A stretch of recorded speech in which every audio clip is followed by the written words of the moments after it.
The assisted living, the silver tsunami, if you will, I think is the best opportunity in real estate investing now and for decades to come.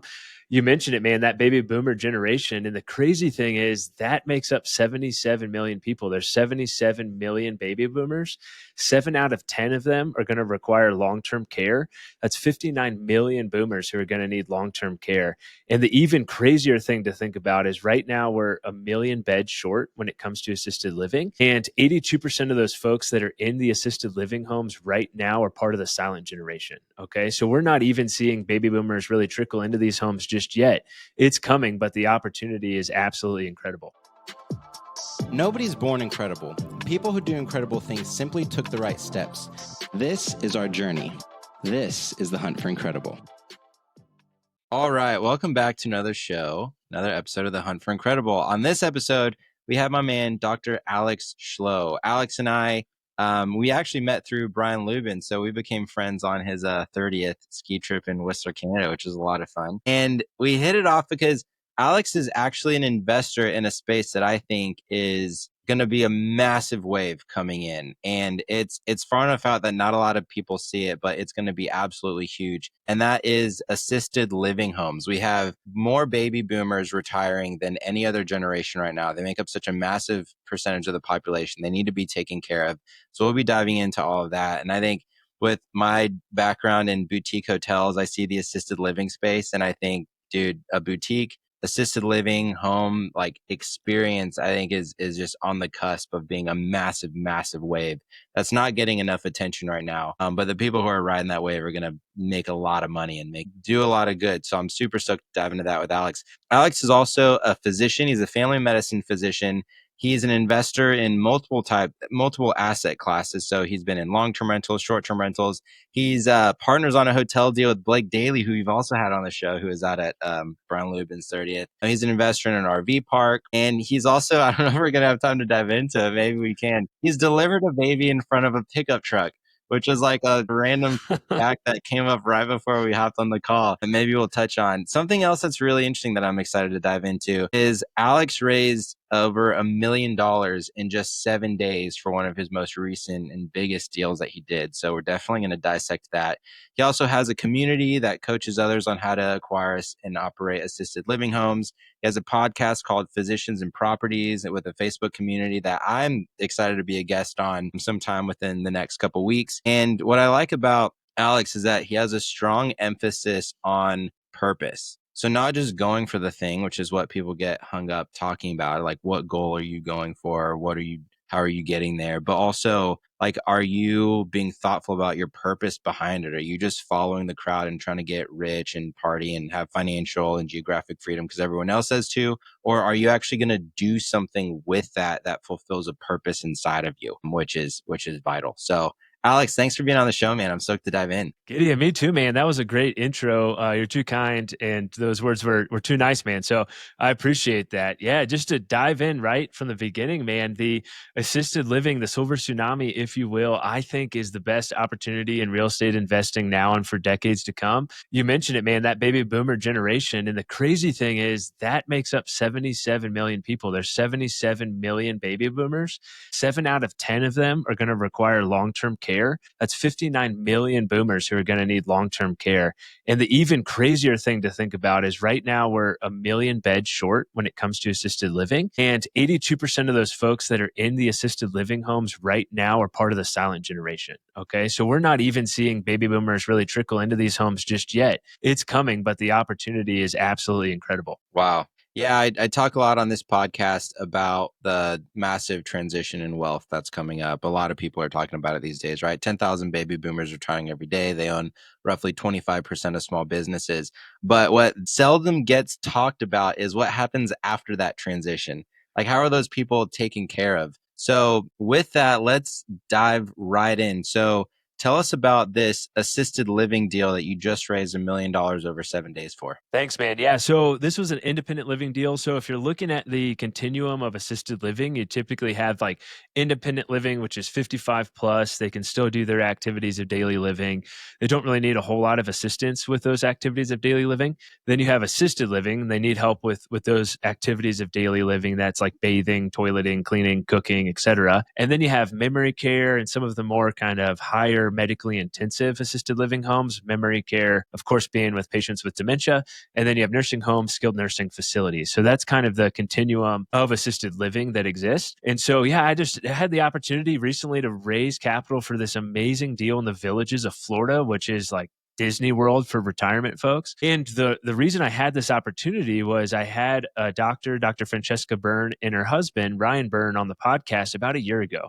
And I just kept reaching out to them and touching base with them. And they are in the value add multifamily space in high growth areas, Houston, Charleston, Savannah. And I interviewed them. And after I told my wife, I was like, hey, if I have the opportunity to invest with them, I would love to do it because they were just top notch, absolutely incredible people. And so, long story short, I just kept trying to provide them value. And if folks were, I felt like would be interested in one of their deals, I would send it their way, or I would just reach out to them and be like, hey, congrats on this opportunity. And so then Ryan emailed me one day. I was like, hey, man, give me a call. And we hopped on a call and he's like, hey, let's raise capital for this deal. I want to bring you in as a GP. And a few things that stand out was one, how incredible of a deal it was.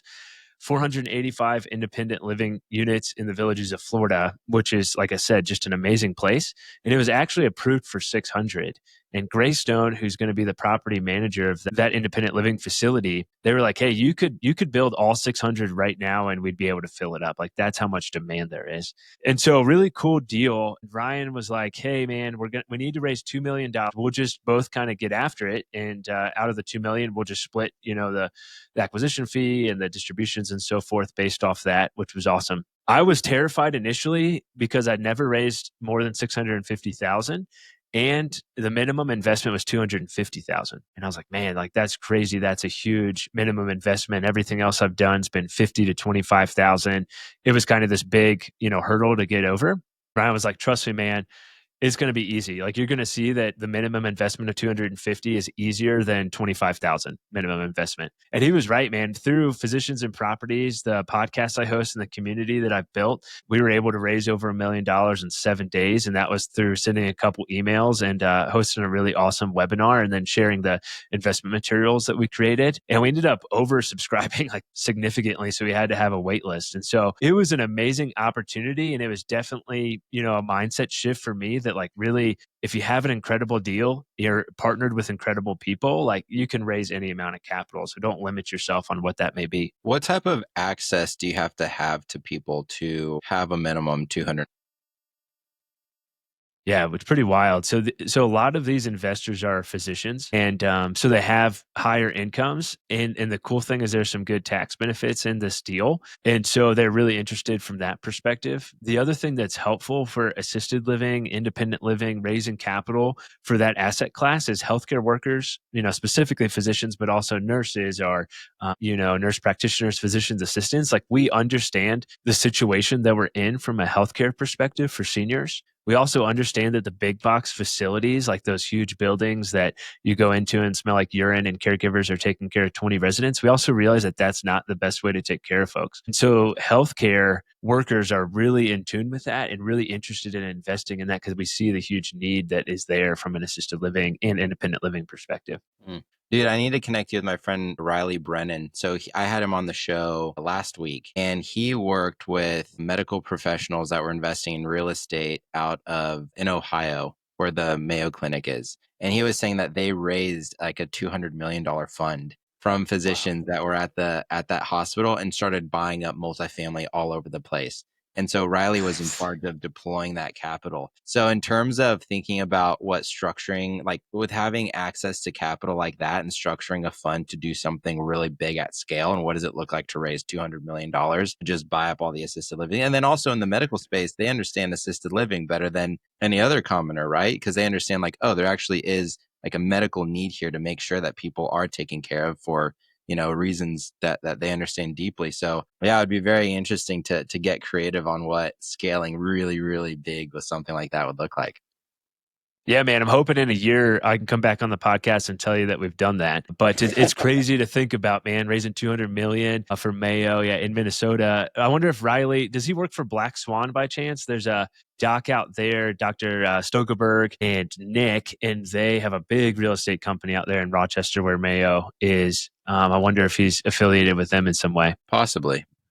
Yeah. Yeah, I don't recall those names, but possibly. Yeah, we'll definitely get you connected. That'd be fun. Yeah, it'd be awesome, man. 200 million is just a number, bro. It's just a number. Yeah. Bro, so with that, let's dive into this. You said the silver tsunami, and you mentioned like the basically the supply and demand that's coming in. Where do you see the most opportunity right now overall, like regardless of people's access to capital and size of deals? Where do you see the biggest opportunity? Is it in smaller boutique assisted living homes that are being deployed? Is it in converting multifamily into assisted living? Is it going for like really big stuff right now? Like what are your sights set on knowing that you are this far ahead of that tsunami? Yeah, man. I think there's a ton of opportunity all across the board. If I had to pick a few to like really lean in on, I think residential assisted living is a great opportunity. Memory care homes, great opportunity. The big box facilities really got hit hard with COVID. And so a lot of the trust with that was lost. And so we've kind of stayed away from that. But I do think there's a sweet spot of probably like 30 to 50 residents, kind of the boutique facility, like we talked about, Gideon. I think that is a really awesome opportunity as well, because you can still have that personalized care. And if it's a really nice A-class boutique environment, then you're going to be able to attract that private pay resident who can pay more. The beautiful thing of residential assisted living, and if you're sitting here thinking, what the heck is that? Picture a really nice single family, single story home, ranch level home that's large with a large number of bedrooms and bathrooms that's been renovated. So typically you have wheelchair ramps, you have widened door frames, you have grab bars in the shower, the toilets, you have fire suppression systems, sprinklers, fire alarm monitoring. Those are some of the big renovations that are needed. And it's just a house, man. It's just a really nice house that's been renovated to provide personalized care for folks. And that's the cool thing about residential assisted living is these are typically homes that are 10 to 16 residents, depending on what state and what area you're investing in. And the caregiver ratios are typically like 1 to 5 or 1 to 8. So you're going from a big box facility where caregiver ratios may be 1 to 20 or 1 to 25, perhaps even more, to a home where it's going to be much more personalized, a smaller knit community where the caregiver ratios are 1 to 5 or 1 to 8. So the ability to provide way better care and it really improves someone's quality of life is awesome. And the other thing that's important is these are embedded in neighborhoods, right? So these are in neighborhoods; they're already in a community, and a lot of times folks are able to move from their house, which they really don't want to leave, right? And because they want to be independent as long as they can, but they can move from their house perhaps into one of these residential assisted living homes just right down the street. So they're able to stay plugged in with folks that they already know, be close to family, et cetera. So it's a really awesome opportunity. And we hit on the demand earlier, Gideon. Man, we're already 1 million beds short right now. So everyone listening to this podcast could go open 10 homes and we wouldn't even put a dent in the number of homes or the number of beds that are going to be needed. That's why we're like, hey, as more and more people just need to know that this is an option, this is an incredible opportunity and a great way to provide way better care for seniors. What does a return profile look like? So let's before we dive into that, break it up and say, okay, so you have like the asset itself, then you have management. You can outsource management. If you outsource management, what does the return profile look like on buying an asset look like? Yeah, absolutely.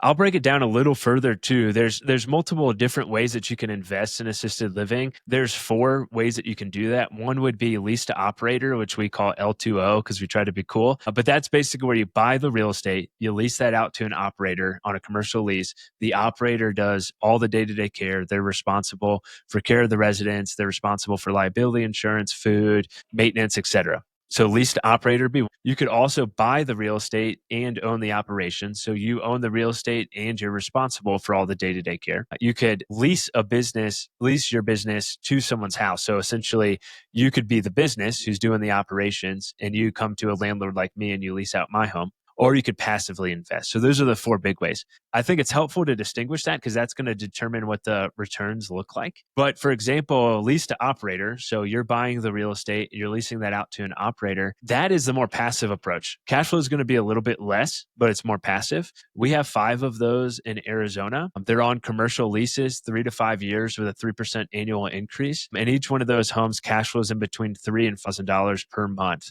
pretty passively. The linchpin is you have to have a really good operator, right? So if you don't have a good operator and they break the lease, like that's the biggest risk. So you really need to vet an operator very well, understand where their heart is, make sure they're not in it just to try and make some money. And then if you partner with them, you can grow pretty significantly. That home, for example, our memory care home that we have, that cash flow is about $4,000 per month, and we're paying investors 10%. We raised $200,000 for that. And that's passive. Like we don't do anything other than collect the money. So that's an option. If you own the real estate, own the operations, of course, that's going to take a lot more work, right? You're involved in the day-to-day care. You're involved in the day-to-day ops. And we always say you should budget to hire a manager who's going to run those operations for you. If you have a manager in place and you have a full house and you're attracting private pay, we have friends that are, in some homes that we own that are cash flowing $10,000 to $15,000 to $20,000 per month on one home. So it's the only opportunity that I know of in real estate where you can have a single family home and you can reach financial freedom from one home. Perhaps you could do that on a really nice short-term rental, but then you're dealing with all the headaches of short-term rental management. And of course the dishwasher breaks and the oven breaks on Thanksgiving. And so of course you're dealing with a different set of headaches, but you just got to choose your hard, right? And the cool thing about this is assisted living, you're also providing such a fulfilling need and really getting that purpose out of the investment. So there's a wide spectrum there, but the returns are great. The cost to the resident is typically about $54,000 per year for residential assisted living for them to go be a resident there. If you're looking at some of these big box facilities, it'd be closer to about 70,000. So it's still a cheaper option for better care and a better community. And then if you're looking at hey, maybe I'll just stay home and I'll have a one-on-one nurse or a caregiver is there 24/7, you're looking at about 78,000. So residential assisted living is still a cheaper option for better care. Gotcha. So you mentioned the risk of the operator defaulting. What does that risk look like? Are these facilities really difficult to manage? So it's high risk, like a restaurant, the risk of them defaulting is incredibly high. Where does that risk profile sit with outsourcing this to another operator? Yeah, it's a good question. Definitely less than a restaurant, but the risk is still there. I think the importance is you need to really network with operators and try and get someone with a really good track record who's done this before and who has the systems in place to scale. And they're really looking to scale. There is a good bit of money to be made in assisted living. And so that's something you always have to weed out. Hey, is this person in assisted living for the right reason? It's a little bit harder to default because you're taking care of those residents. Like you can't just leave seniors high and dry. So that does offer some protection, but it's tough. We have an operator who's kind of struggling a little bit with charging the rate that they thought that they were going to be able to get. And they've been kind of going back and forth with us of hey, what are some options that we can have to lower the lease payments? And we're like, well, a lease is a lease. And they're like, okay, we're going to figure it out. And they're working with partnering with someone else to help out with the marketing and kind of ops side and make it more efficient. So you just need to have that communication, but understand that the risk is certainly there. But if you do the time upfront to vet the operators and really understand where they're coming from and what their experience is, that'll help mitigate that risk. The really good operators, they're looking to grow because they see the benefit of this. And a question we get commonly is, well, why don't they just go buy a home? The reason behind that is if you're talking about 25 to 30% down on $1 million house in Arizona, that's a huge chunk of capital that they need to put down. And so a lot of times they don't even want to bother with buying more homes because they can scale by just leasing out the business a lot faster, right? And then just paying the lease fee instead of having to deal with owning the real estate. So just finding them, reaching out to them, it's a great way to do it. Healthcare workers like retired nurses or burnt out nurses and healthcare workers make really good managers. So that's another thing to keep in mind is hey, if you're going to put a manager in, reaching out to a nurse, healthcare worker, social worker, someone with some experience can be helpful. And you can be like, hey, we'll pay you 6 figures to come manage this home or come manage these 2 homes. They're going to jump at that opportunity over, working the night shift at the hospital. Are there any zoning or permitting requirements for something like that? Yeah, absolutely, man. So that's the first thing you need to look into where you're thinking about investing is what are the licensing requirements? There's going to be licensing and zoning requirements both for the state and also the locality that you're potentially going to invest in. So you're using Arizona again for an example, like the state of Arizona has their requirements. For example, the max number of residents you can have licensed is 10. And then as you get further into the specific locality requirements, they may have specific regulations on, okay, you can only have an assisted living home, in these locations, and it cannot be within 1,200 feet of another. And maybe the zoning has to be a certain way. You have to have the safety, there's safety regulations, of course, that are important. And then sometimes there'll be square footage requirements. So a bedroom would need to be a certain square footage to have two residents in, or a certain square footage to just have one resident. And that's going to vary too. So there are definitely some significant zoning and licensing requirements that you need to look into. Always start with the state first and then just work your way down. And another tip for folks who are listening, who are interested in this, go in person and talk to your zoning office, because a lot of times they don't understand what residential assisted living is. And they hear assisted living and they immediately think like this big box facility, like, hey, they want to build this big box facility in a residential zone. That makes no sense. So go explain to them what you're doing, and that can be really helpful as well. Yeah, that makes a lot of sense. What is your process for raising capital? So you mentioned earlier, sent out a few emails. I'd like to hear like let's call it like a two-phase approach, raising capital without a brand versus raising capital with the brand in your podcast and things like that. What was your process and experience for both? For sure, man. I never tried to raise capital without the brand, so I cannot really weigh in on that much. And I hope that is a lesson for everyone listening, that you need to have a brand. It's going to make it a lot easier. And your brand doesn't necessarily have to be something fancy or crazy, but I think that everyone here that's listening to this, that's thinking I want to raise capital at some point, you just got to post your story. You just got to post what you're doing. You have to be willing to be comfortable being uncomfortable and get out there and share what you're doing. Otherwise, people are never going to know. And that could be as simple as like sending a text message to a friend from high school and being like, hey, man, hope you're doing well. Was thinking about our days playing on the football team. I'm working on residential assisted living. If that's something that's ever of interest to you, or most importantly, if you know of someone else who may be interested in investing in one of these deals, reach out to me. And that's a great question, because it doesn't feel like you're selling anyone. You're just offering an opportunity, or just connecting and reaching out to people. And maybe your buddy comes back and they're like, hey, I want to invest and also have 5 friends who are really interested in this as well. So that email or that text message of, hey, do you know someone else who may be interested in this or interested in this deal, is going to be really helpful. From a brand perspective, same way, man. Like I do a weekly podcast, and I host like free discovery calls with folks, like 15-minute discovery calls they can sign up for. And I just trying to provide as much value as I possibly can. I mean, we're both friends with Brian Lubin.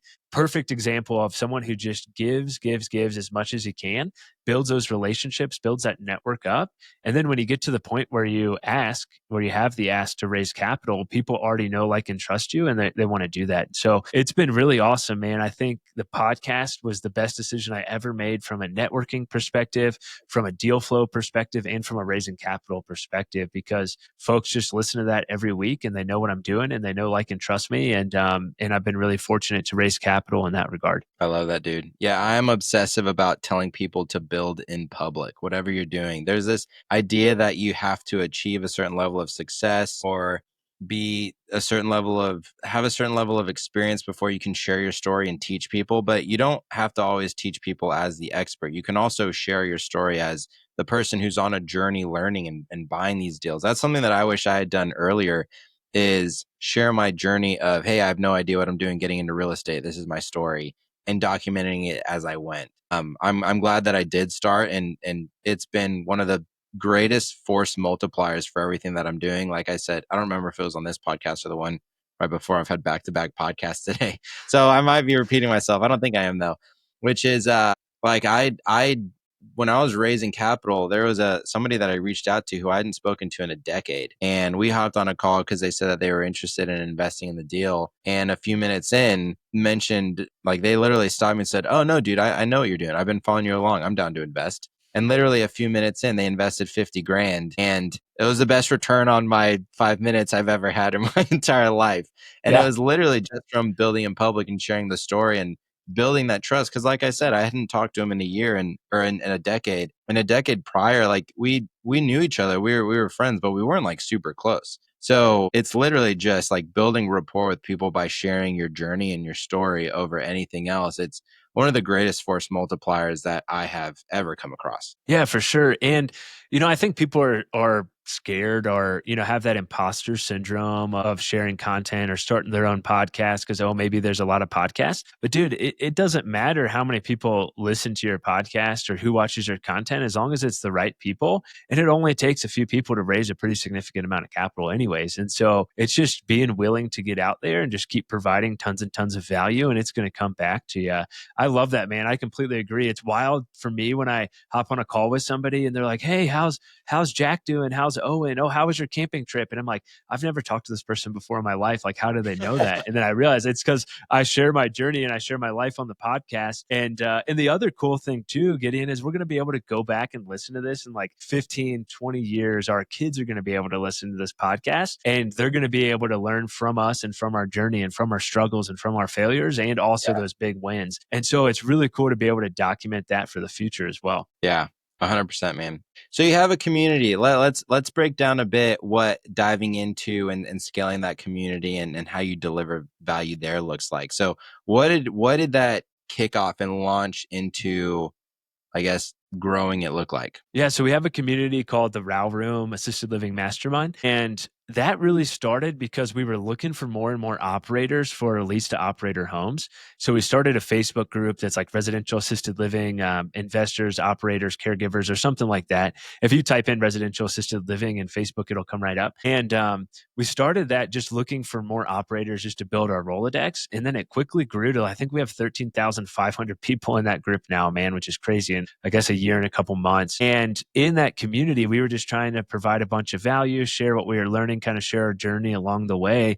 And we had a lot of folks reaching out to us and like, "Hey, I want to do coaching with you. Can you coach me? Can you help me?" And I'm a full-time family medicine physician in the Air Force. And obviously I'm doing a lot of other things. And most importantly to me is my time with my family, my wife and my two boys. And I was like, I don't have the time to do one-on-one coaching. And so there was that avenue. And then we had other people who were coming to us and they were saying like, "Hey, I've participated in some other assisted living courses and it didn't really provide the value that I was looking for." And at the end, they tried to upsell me on consulting for $35,000 to $45,000. And so really there was only a couple of different avenues for education in the assisted living space. It was these outdated courses that then upsell you or one-on-one, guru mentorship that's $50,000 or so. So pretty expensive. My partners, Charlie, Luke, and I are part of the War Room Mastermind, which is for military, active duty retirees, veterans. And we've been in that mastermind for about 5 years and it's completely changed our life. Shout out to Dave Perret if he's listening to this. And we realized like that's the perfect opportunity for assisted living. Like there's no mastermind that exists. Let's just take everything we love about the War Room. Let's take everything that I love about Action Academy and let's make a mastermind for assisted living and do that. So it took a while. It took some convincing of my partners because we also had imposter syndrome in regards to that as well. And then we realized if we start this mastermind and we start having folks open and operate these incredible assisted living homes, each one that opens is taking care of 10 to 16 seniors and they're getting high quality care. And we need more and more of that. And so we launched the Row Room Mastermind. I think we had about 30-ish members who joined immediately, which was amazing. We're super fortunate to do six figures in less than 6 months on that mastermind program. We have about 65 members right now, paying members right now, and it's been really cool. And then we partnered with a bunch of experts. So every Monday and every other Saturday, we have experts come in and talk on a specific topic. Last night, I was the quote unquote expert where we talked about raising capital. And then on Saturday, we're having a call with a guy who managed a bunch of big box facilities and now has seen the benefit of residential assisted living. And he owns and operates some assisted living homes and he's looking to scale. And so we just try and provide as much value as possible. And we use the school community, SKOOL, that Alex Hormozy is a big fan of. So we've been able to build out a bunch of courses and modules throughout that. So we're able to provide really good education to lay the foundation and then the community and accountability of a mastermind, which is so important, and then bringing in the experts as well. So it's been awesome, man. It has been so cool. And we've learned so much through through that. And now we're at a really sweet spot of, members are buying land and starting to develop their own assisted living, or they're opening their own assisted living homes. And it's just been awesome to see kind of that ripple effect of the mastermind. Yeah, that's awesome. So were the majority of those initial members from that Facebook community? Yep, the majority are from that Facebook community, and interestingly, or maybe not interestingly, the majority are healthcare workers, are physicians, and I think that's probably because I obviously talk to a lot of them, and through the podcast and stuff, they've learned about it. But I also think also they see that need, and so it's pretty cool too, because obviously full-time physicians don't have a whole lot of time to own and operate an assisted living home. So we're seeing a lot of people start to form partnerships where, hey, I'll be the capital, I'll kind of help run the real estate side of things as the physician, and then they're partnering with someone who wants to run the ops side of things. And so it's been really cool to see those partnerships build out and start blossoming as well, because I think that's a really cool way to do it, because it is a lot of work. I mean, I don't want to undercut the amount of work it is to own and operate one of these homes. Yeah. No, I can imagine it's quite a bit. Pretty full on intensive. So me coming from the boutique hotel space, like traditionally boutique hotels are the very hands-on that people think about when they think about real estate, but I can imagine assisted living is quite a few notches above that. So yeah, hats off to you guys. That's amazing. That's amazing. Dude, this is really exciting and really inspiring for a handful of reasons. I'd love to dive into the purpose, because I know that that's meaningful to you. What purpose do you have underlining behind all of this, and how do you think people should be thinking about going into something like this? Yeah. So my first job, actually, my first like true paying job, I was 16, maybe 15, and had to get my like worker's license or whatever. But I worked as a handyman slash maintenance man slash cook at a assisted living facility. And it was probably about a 45 bed assisted living facility, and made some really great connections there with some of the residents. And there's just little things that stick out, man, throughout that time, that I was like, I cannot believe someone's paying $5,000 or $6,000 a month or whatever it may have been to stay in this place, and they're not getting high quality care. And